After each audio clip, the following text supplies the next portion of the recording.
Kuglice dlake, takozvani trihobezoari, predstavljaju čvrste kuglice, guste i mokre dlake koje mačke izbacuju povraćanjem.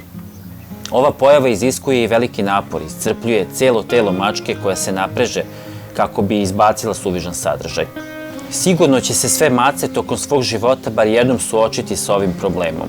One sa srednjom i dužom dlakom imaju veće šanse za formiranje kuglica dlake. Pored dužine dlake, na ovu pojavu bitno utiču i neki drugi faktori.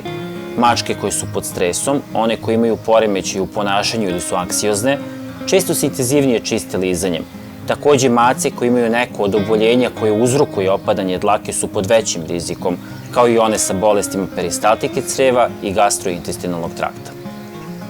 Najbolji način za smanjenje i sprečavanje pojava kuglica dlake je redovno četkanje.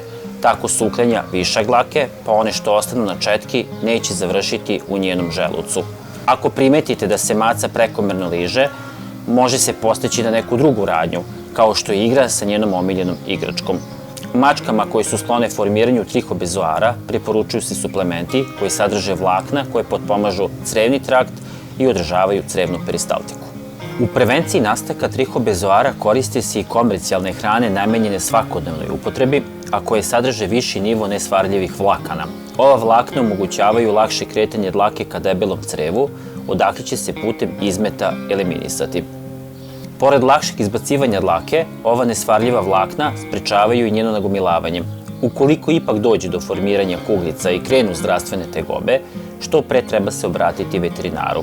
Tada će veterinar verovatno preporučiti i promenu ishrane, sve dok se ovaj problem ne reši.